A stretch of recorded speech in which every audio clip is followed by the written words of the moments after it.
Before They Were Our Mothers was conceived when Patricia A. Nugent realized at her mother's funeral that she knew very little about her mother's life before her mother was, well, her mother. She never asked, her mother never offered, and she deeply regretted missing the opportunity to know her mother more fully. To inspire other families to share personal histories, she compiled this anthology of real-life stories about women before they were their mothers. In addition to deeply evocative first-person accounts, which will actually be read by some of the descendants of other mothers, Before They Were Our Mothers offers readers a personal glimpse of world events from the late 1800s to the mid-1900s, as written in that moment by current-day descendants. This dramatic writing brings them vividly to life. Now, I first became aware of Pat's work a number of years ago when my mother and I attended her play about the suffrage movement, The Stone That Started the Ripple. I knew then that I'd found a kindred spirit, someone interested in combining women's history with the arts to make it accessible to folks like you. So without further ado, Why We March Then and Now.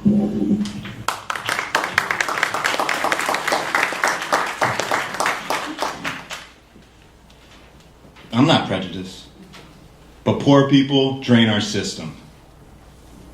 If someone doesn't succeed, it's because they haven't tried to better themselves. Everyone gets the same opportunity in America, or they're just afraid to do an honest day's work. They should pull themselves up by their bootstraps, like I did.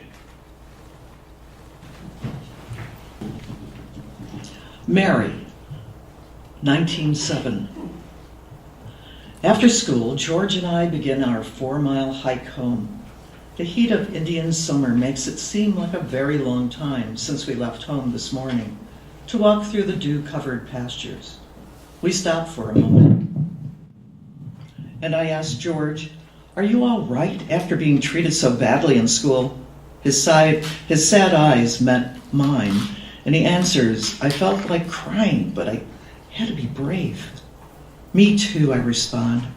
"I felt so ashamed." We have to ask Pop why someone would try to humiliate us on our first day at our new school. My parents' goal was to secure better conditions in America than they'd had in Sicily. But soon there was another crisis. 2 more children have been born since we came to America. 2 more mouths to feed. Mama takes me aside. "You have to leave school at the end of the year to help support our family. Your father hasn't been able to get a good job that pays enough for all of us." Papa is embarrassed, but he knows that companies believe it's cheaper to hire a child than the head of a family. A man would need to be paid more. He's fully conscious that he has no skills to offer in the country's current financial situation and is offered only menial jobs. My job in a woolen mill isn't glamorous, but it is one of the few places that hire immigrants. I know the family needs the few dollars I bring home every week, but it certainly isn't spent on me, for that is hardly seen on our table. Our meals usually consist of Mama's delicious homemade bread and pasta with whatever vegetables are cheapest. LD, 1931. These are difficult and painful times. Our country is not recovering from the stock market crash and panic of 1929. Millions are struggling to find work and to feed their families. Young boys and men are leaving home to search for work anywhere in America. These young ones hop aboard railroad freight cars and wander from town to town in their desperate search. We call them hobos. They call themselves hobos too, as contrasted with bums who generally stay in one place and are not looking for work. My husband, Roland, is a signal engineer for the New York Central Railroad. With our young daughters, Marion and Myrtle, We live in a small town in western New York, about a mile from the tracks. We're one of the lucky families that have just enough to get by. We just celebrated Christmas. We had no money for gifts. On Christmas Eve, I secretly confiscated my daughter's dolls. The next day, the dolls reappeared under the tree, dressed in the beautiful new outfits that I had sewed. We did the same last Christmas. One day, Roland and I decide to offer food to the hobos who are riding the trains. Our income is small but steady. I think we can help these lonely kids who are looking for work so far away from home. Marion is 10 years old now and Myrtle is 7, so I ask them to help. Marion sets extra places at the table when hungry travelers find their way to our home, and she helps me serve the food. Myrtle gets them washcloths and towels so they can wash up before they eat and return to the trains. We all listen with fascination to their stories. One boy tells us, "We had a nice home and everything was fine until Dad lost his job. Then we lost our home. My parents and sisters are living in the car. That's all we have. There was no room for me. I'm going to get a job and send money back to my parents so that we can get an apartment and become a family again." In November, a young man arrives who has no shoes. I'm shocked to see him limp into our house with just cardboard taped to his scruffy socks. I need to find him some shoes. Roland's shoes are too small. While the hobo eats with the rest of the family, I slip outside and start knocking on neighbors' doors. No success at the first 2 homes. The shoes are not the right size. At the third house, Mr. Maine is exactly the right size. I explain why I need a pair of his shoes. He's not willing. "Aldi," he says, "I only have 2 pair of shoes and an old pair of boots. I don't have any money to buy more." I tell him about the nice young man and how the snow will fly soon and how the hobos need all of us to help. I leave with a pair of shoes. The young man cries when gifted with them.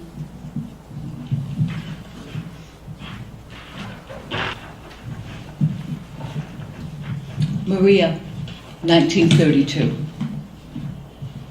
We were living in an upstairs cold water flat owned by the church. Father Roberts warned my parents that we children mustn't play anywhere near the church, the nuns' convent, or the pear tree that was on the grounds. It was mid-October and the tree was full of beautiful pear trees, of pears.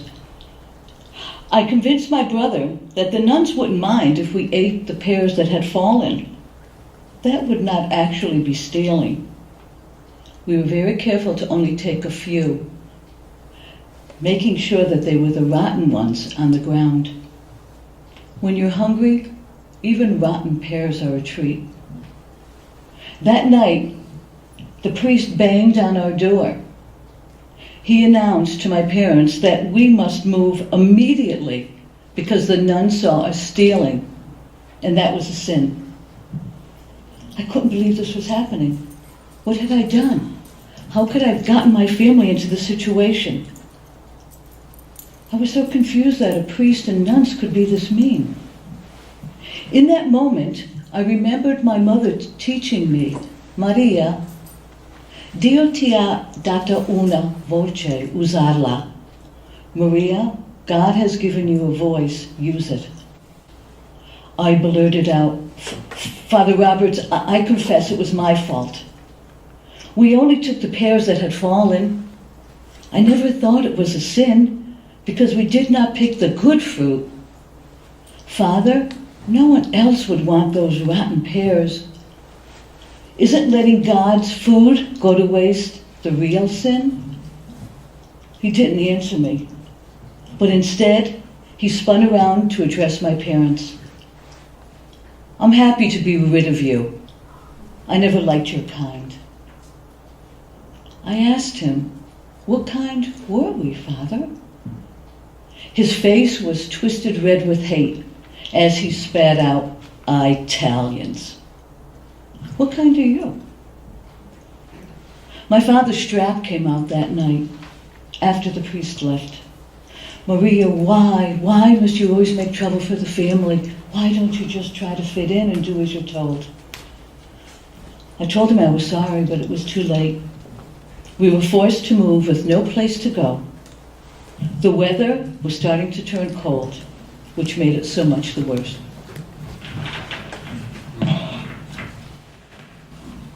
Betty, 1940.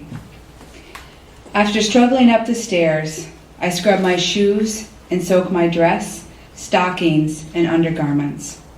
I must get them clean and hung to dry before Tom gets home.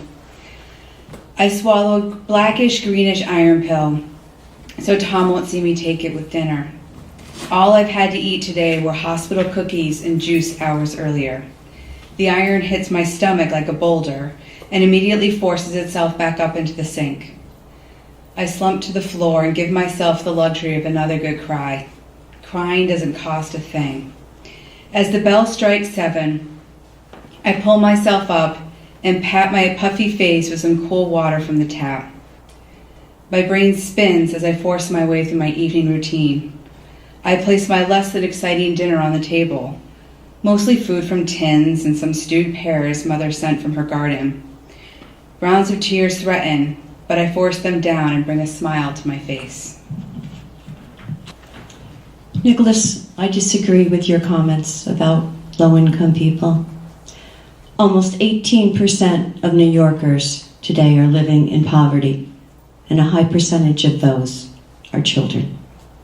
The 2016 census revealed that 5 million more women than men are living in poverty in the United States.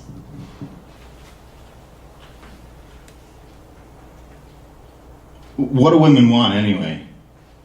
And what's all this nonsense about equal pay, equal opportunities? A man should be paid more than a woman. After all, he has to support the family. And women just don't belong in certain careers, like construction, where they take jobs away from men. Mary, 1907.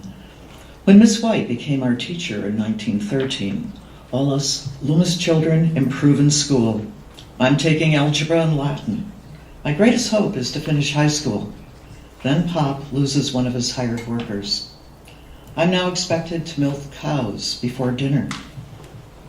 On Thanksgiving after dessert, my father begins a conversation about the increase of work on the farm with his expansion of oats and hops. Pop turns to face me. Mary, I need your help full-time now on the farm. You'll be leaving school when you finish 9th grade in June. My eyes sting with tears as I obediently say, yes, Pop. My dream of becoming a teacher one day is disappearing. As I walk out of the dining room at dinner's end, tears flow down my face. A veil of depression settles over me. Frances, 1921. Mama never had a chance for a formal education herself. School was not universal or free in Italy then. She had dreams, though, of her daughters becoming educated. She was determined that we would be when we were settled. She wanted us to learn more about the world than the sewing, tatting, and crocheting taught by the nuns for our hope chests. My 2 brothers, Filippo and Antonio, were born in Sicily, and as soon as Filippo was old enough, he got to go to school. If Mama hadn't been able to pay for all of us, he would have been the only one to go, just because he was a boy. Not only that, he was the firstborn son, the primo filio, who earned special privileges just by being born. Mama's determination to send other girls to school made a strong impression on me, and I adopted her dream for myself.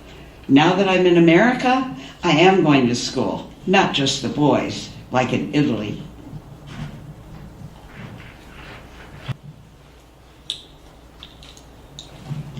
Betty. In 1933, I graduate Syracuse City Normal School. Our first family member to become a teacher, my mother tells me. Next thing you know, you'll be getting married. As I move toward age 20, I know my parents expect me to find a husband. I try to imagine when love will happen to me. I can't tell Mother, but I hope my wedding is a long way off. I want to be a teacher. And in that profession, if I get pregnant, I'll have to leave my job.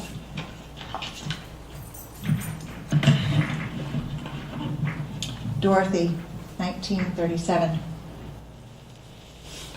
Mother, I thought you sent me to college to pursue a career after graduation, to become financially independent, to make the world a better place. Aren't you the one who looked up to your two older sisters working as brokerage clerks for a big firm in Manhattan? I always thought this to be the case. I looked up to them too. I wanted to be successful like them, to work outside the home. I'm well aware of the privilege you bestowed on me to send me to St. Lawrence University as the first in our family to continue education beyond high school. I took that opportunity so very seriously. I didn't just succeed, I excelled. It wasn't easy. The winters were long in Canton and cold. We were still wearing our winter coats in April. After graduation, I got a job teaching high school math in Dannemora. The following year, I took a job at Wappingers Falls High School to be near you and Dad and Brother Richard and the Brooklyn family. How many other women found a teaching job right out of college? And you are now asking me to give this up to be married? Betty, 1940. There's one more thing. He opens a second file. Normally, this would be a promotion, would come with a raise. However, your husband's a resident fellow? Yes, sir, I say. I needn't remind you of the policy that a wife may not earn more than her husband. He looks me in the eyes again, and I nod. I want to make sure that's entirely clear. I don't want you coming back to my office crying or spreading gossip and discontent. You hear me? No making trouble. It won't serve you, the Mayo Clinic, or I dare say your husband to be overly dramatic about it. I take a deep breath to calm myself and smile. I need this job to save my life and my marriage. Sir, I appreciate the reminder. I won't disappoint you, the Mayo Clinic, or my husband. Now, if you don't mind, there's a great deal to attend to. Frances, 1941. I really love this job. I'm the only woman working at the Independent Leather Workers Union in Gloversville, New York. The union is essential to the people in a town dependent upon the glove and leather industries. Before the union, working conditions were horrendous, especially in the tanneries.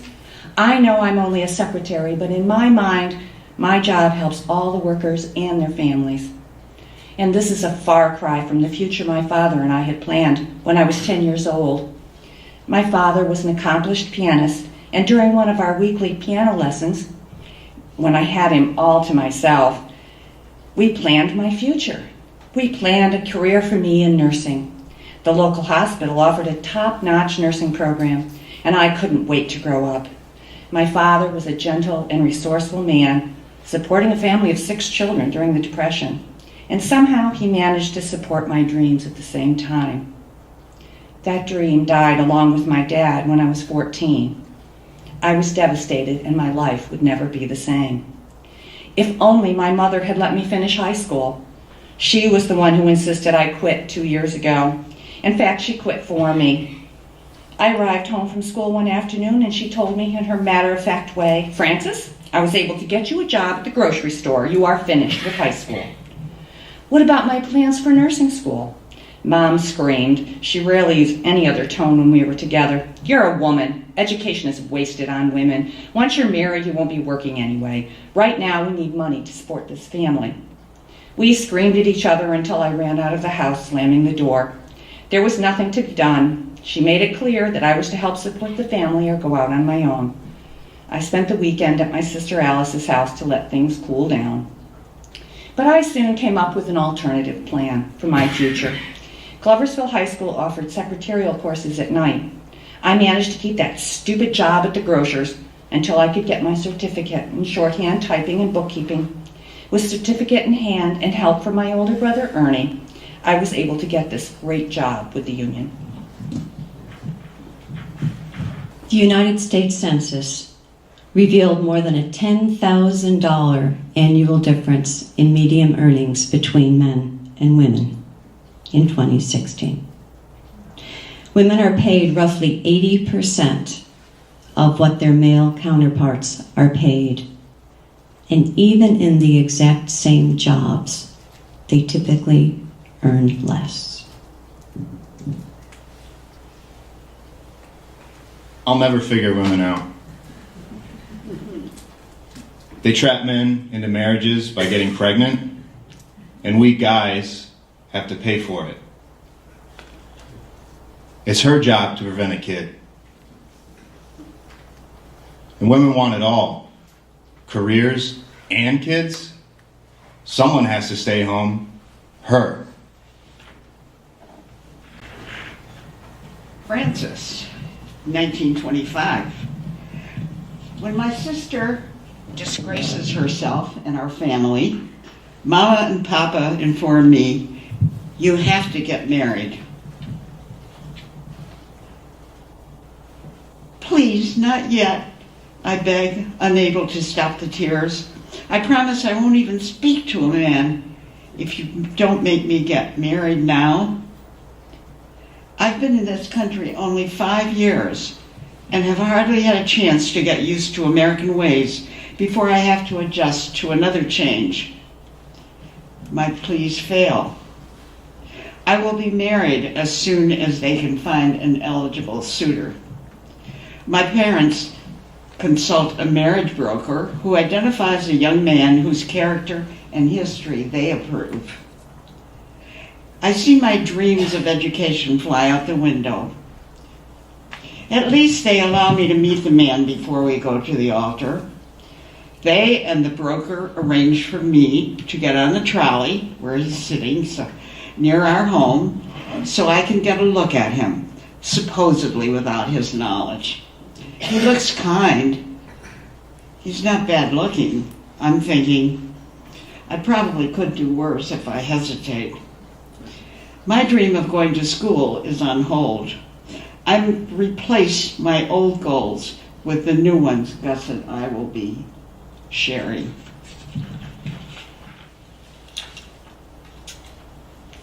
Betty, at 25 years of age, I am Alice's bridesmaid. We dress at home, and as I slip into my fancy formal gown, I suspect people feel my younger sister shouldn't have beat me to the altar. I should be the one wearing white. However, I love teaching, and I cling to my freedom. I feel no urge to settle down. In 1947, I am 34 years old and still unmarried. While many friends and relatives have stopped asking when I'll find a husband and instead write me off as an old maid, my friendship with Dorothy Ryan never falters. I've confided to her that while I'm happy teaching other people's children, there are days when I yearn for my own. Then, this year, Dorothy becomes a widow, left alone with 2 school-age youngsters. Maybe it takes a death for me to realize that life doesn't last forever. The following year, when some Tip Hill peers are planning for grandchildren, I stroll into O'Brien's drugstore. I sense a man following me with his eyes in the soda fountain mirror. He swivels in his seat. Betty Campbell, he asks. Remember me, Frances? I do remember. In no time, I'm smitten yet challenged by Frances. After a brief courtship, I walk up St. Patrick's aisle to join my groom. 8 months later, Frances and I will have our first child. Eldie, 1931. Roland and I discussed offering food to the hobos who were riding the trains. I'm hesitant, worried about having enough money for ourselves, let alone for strangers. Then I remember the first young man that I met from the trains. I was 19 years old, working in my parents' garden that bordered the railroad tracks. So many trains went by every day that I barely noticed them.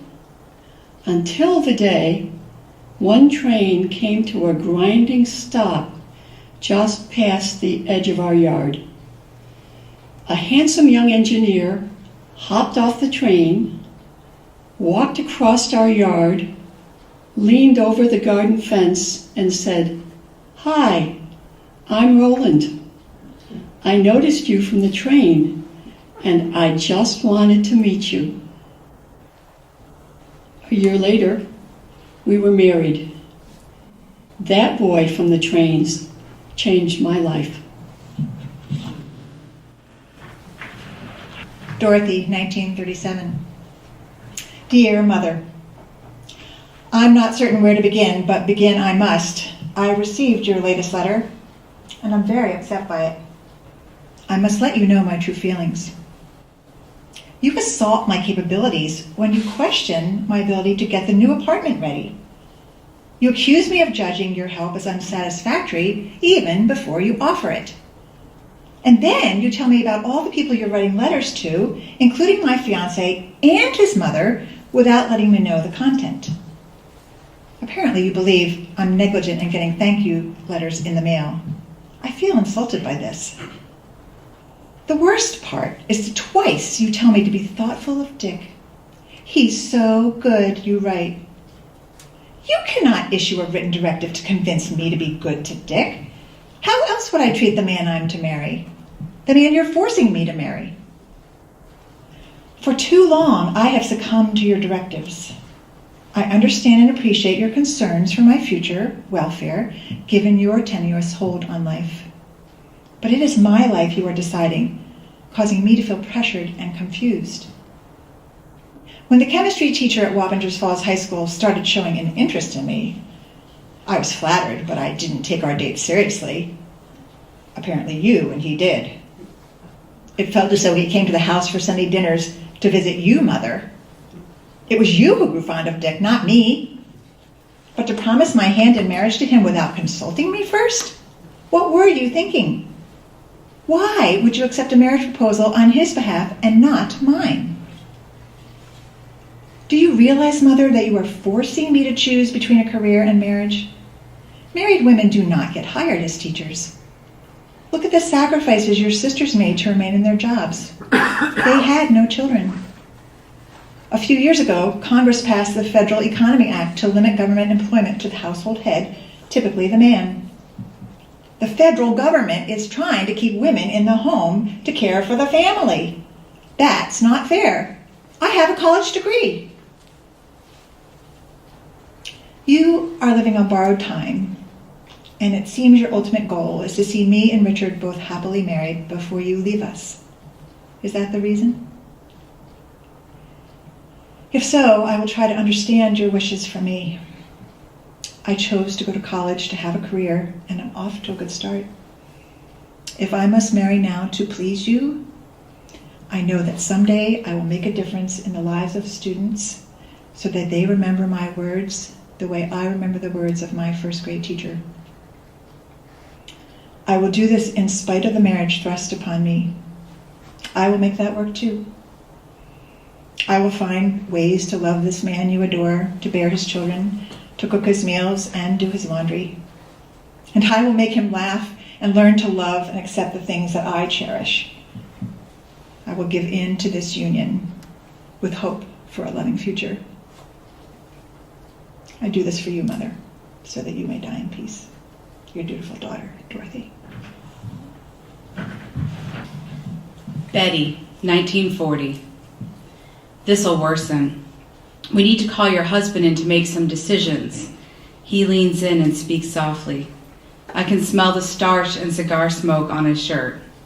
It replaces the smell of liquid rust from my own body. Decisions? Bile rises up from my stomach. I force myself to sit up. You can tell me about the decisions. We should have your husband here, he says. Please, Dr. Forrester, I plead. He sighs. You need to stop working, and we should proceed with the hysterectomy. Your fibroid tumors are causing the aggressive bleeding. He pulls down the skin under my eyes. And you're anemic. I'm not even sure you've become pregnant at this point. The nurse drags a blanket over my shoulders. As those words sink in, thunder cracks in my soul. I'm already 27. No job, no baby. Am I even a woman, I wonder? What are my other options, I ask, with every ounce of dignity I possess? That's it, he says softly, his gray eyes shifting to the floor. Can this hurt him as much as it hurts me? Does he understand what this would do to my life? My wretched job is food and rent. Tom's the only resident receiving any financial assistance. All the others have their fathers to fall back on. My Tom put himself through medical school. His father bounces between being a roustabout and laboring in the coal mines. He doesn't have 2 pennies and wouldn't give them to us if he did. How will we eat in these hard times? Will a man stay with a wife who can't give him a child? Will Tom, I worry? But we're newlyweds. Since the panic, there's no work, and I'm lucky to have this job. Neither is an option. Please, you can't tell Tom, I beg. The tears burn through. The nurse pulls me closer. She's soft and smells of lavender. How do I convince him? Dr. Forrester drones on about risks and dangers. But this is my life, I whisper. I think back to when I met Tom. One evening in college, I escorted my best girlfriend, Norma, to a study with her math tutor in his dormitory. As Norma flirted away, a tall man walked in, wearing pajamas. Heavens to Betsy. He smiled at me as he did a belly whopper on one of the beds. His blue-green eyes never broke away from mine as he asked his roommate, "Who's your friend?" "That's just Betty," his roommate answered. "Hi, just Betty. I'm just Tom." I rolled my eyes. "Norm, are you ready to go? It's almost curfew." I disliked him immediately. After that, he kept showing up on outings. I asked around about who he dated, what his interests were, what he liked. People said he didn't date, he studied. He was a medical student and only joined in if I'd be there. Over time, his mind and smile won my heart.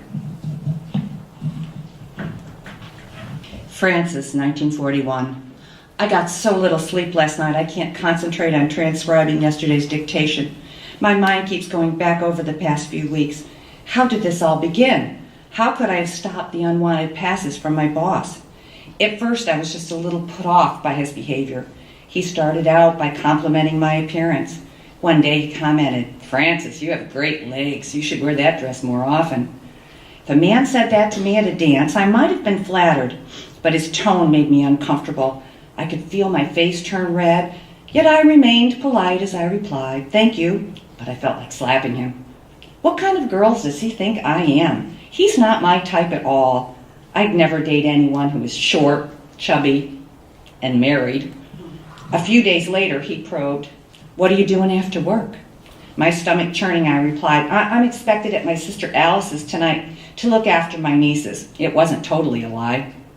His response of "perhaps tomorrow" unnerved me, but I managed to keep him at bay until yesterday when I was summoned to his small office to take a letter. He usually dictates seated, and I feel a little safer with that massive desk between us. But this time, as he started the dictation, he got up, walked around the desk, closed the door, touched my back as he brushed by me, sat on the desk, looming over me. As he continued the dictation, he rubbed my arm. I felt trapped, thinking of that closed door behind me. I bolted before he finished the letter. "The usual closing?" I asked over my shoulder as I grabbed the doorknob and flew out.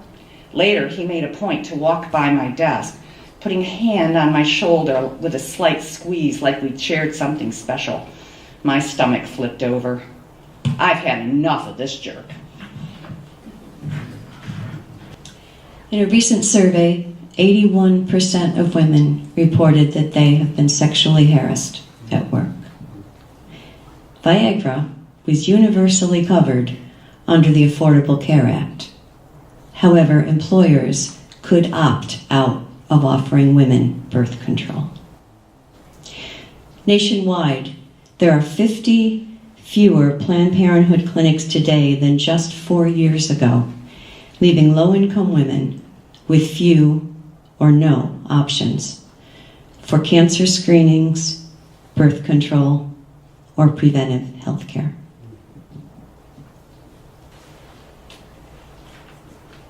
We need to close our borders to keep us safe. Immigrants are stupid and lazy. They take jobs away from real Americans. You just can't trust the people from these rat hole countries. They're criminals. We need to put America and some Americans first. Mary, 1907. In September 1911, Mr. Mason became our teacher. He promptly assigns the Loomis children to the back row of the classroom.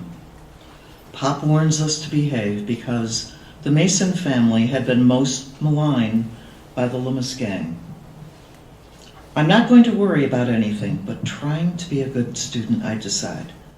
School is uneventful until early October, when on our pathway home, I spot an older boy, a known bully, pulling my brother Joe's hair.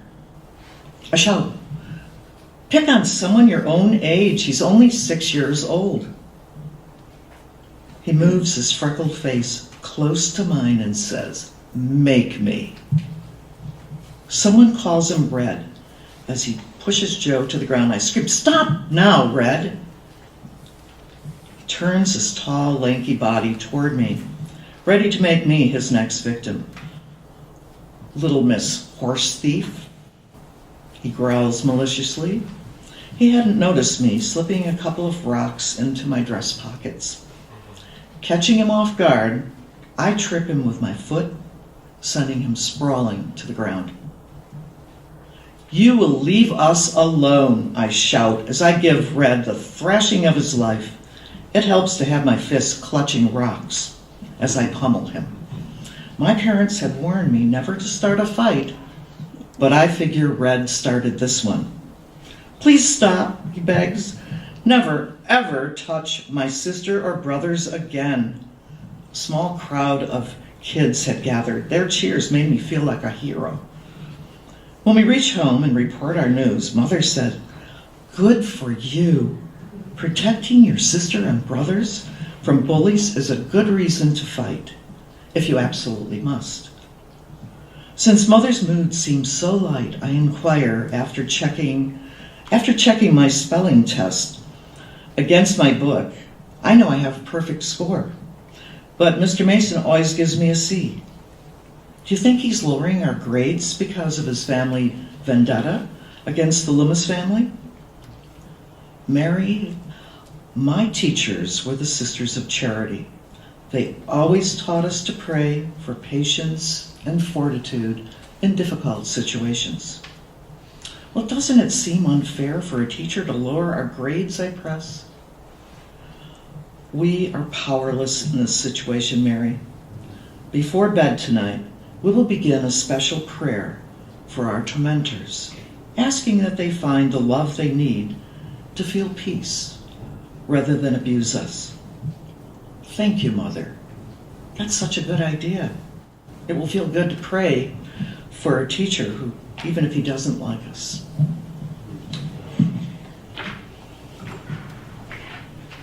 Gus, the man I accepted in marriage, came to America when he was 19.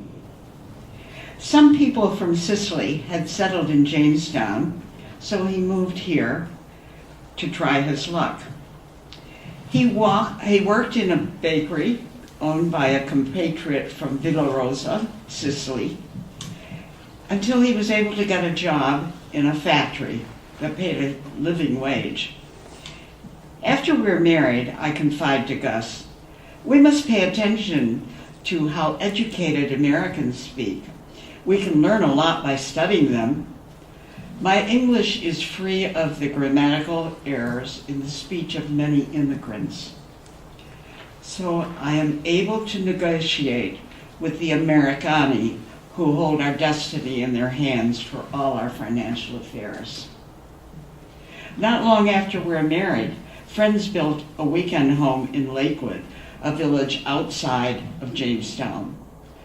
Why don't you buy the property across the street from us, they suggest. To earn the money, we need to build a house. We have to work 40 hours a week for others and build the home for ourselves in our free time. We have to pay as we build. We need equity or security for a loan, and the lot doesn't qualify.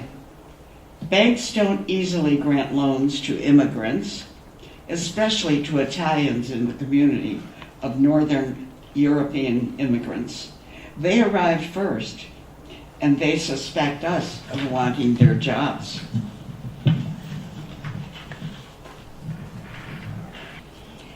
Betty, in 1928, Mother and I are sitting in our front parlor.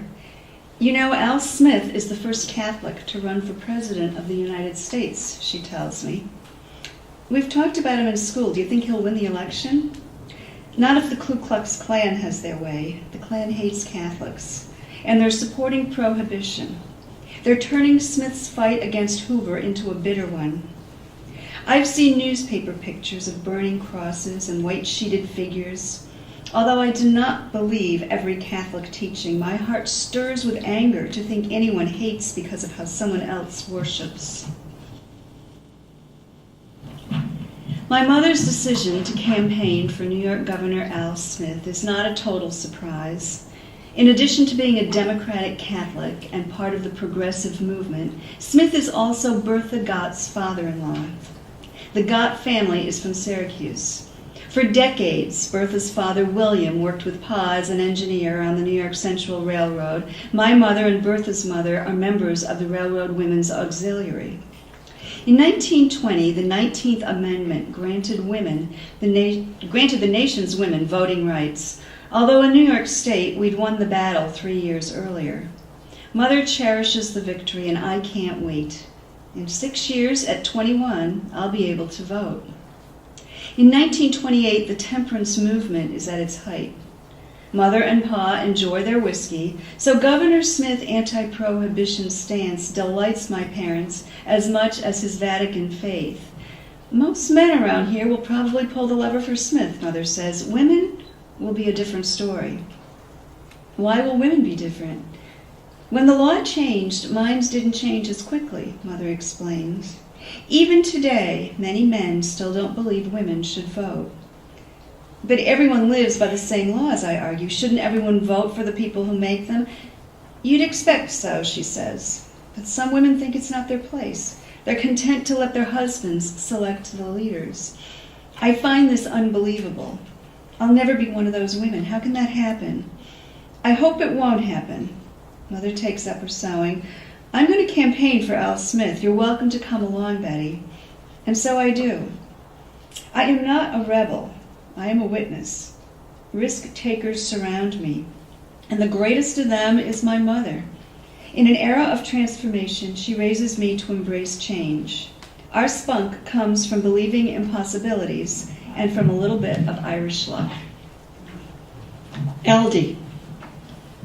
Over time, some of the hobos start telling us about safe houses. Young travelers would spread the word about homes in specific towns where they could hop off the train, get some food, perhaps clothes, perhaps a place to sleep. Hobos leave notes for each other on the trains and in other places. They have developed a hobo code written in chalk near the rail stations, identifying the safe houses in towns. Many towns simply do not want them there. The hobo code is cryptic, and only the hobos know how to read it. They tell us that our house is labeled the safe house for food in our town. Yes, indeed, we are a safe house. Other people might complain about the hobos wandering through the town and resent the people who give them food and shelter. I, however, am glad that we can help. Our visitors are always polite and grateful for the food and the chance to just rest a while. We add the symbol, Safe House for Food, over our front door. Our town officials, however, are not so happy. Several times they stop by our house and tell us to stop feeding the hobos. It gives a bad impression of the town to have these dirty young men wandering from the tracks to your house, they tell us. I keep cooking while Roland tells them we will not turn these youth away. One Saturday, Roland is out of town when the mayor and another town official show up at our door. The mayor starts by complimenting my beautiful house and my African violets, and then orders, "You must stop feeding hobos in your home. They are dirty, they are smelly, they might rob people in the town. No one wants them here. If you stop feeding them, they won't get off the train in our town." I respond, "They are just homeless kids looking for work. They have not harmed anyone." We argue for nearly an hour. Their voices grow louder and angrier as the mayor relentlessly pressures me to stop feeding the hungry. Laddie, our gentle collie, begins to growl. I excuse myself to put him in the backyard. "Laddie, I wish I could growl at them too," I tell him.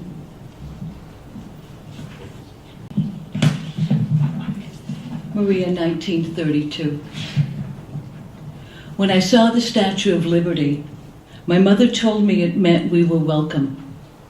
America would be a special place for our family. A place where we would be a family all together again. Upon arrival, the doctors boarded the ship to inspect the first and second class passengers. Those of us who traveled in steerage went to a place called Ellis Island. The doctors had to make sure we were healthy enough to stay in America. Mama warned us to be very quiet and to make sure we did exactly as we were asked. I did my best to be brave because I knew this was a very special moment for our family. I was really scared when a doctor looked under my eyelids with a cold metal tool.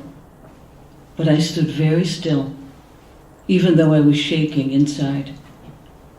In another line, doctors were putting letters on people's jackets with white chalk.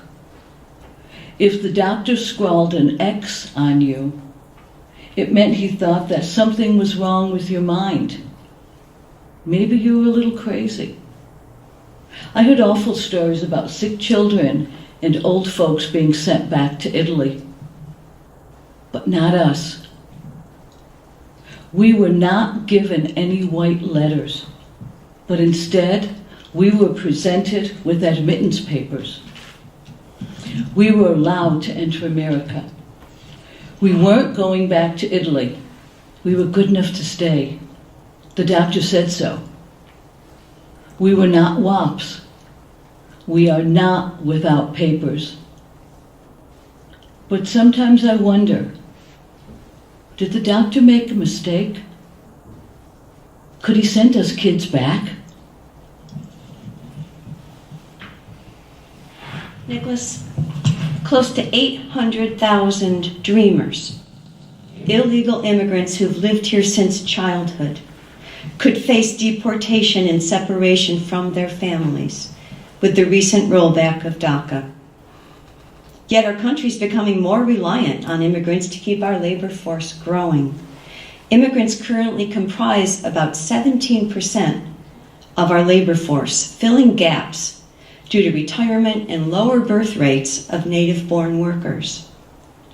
Recently ignited nationalism has created an uptick in crimes against immigrants in our country. Correspondingly, there's been an increase in aggression toward women as well.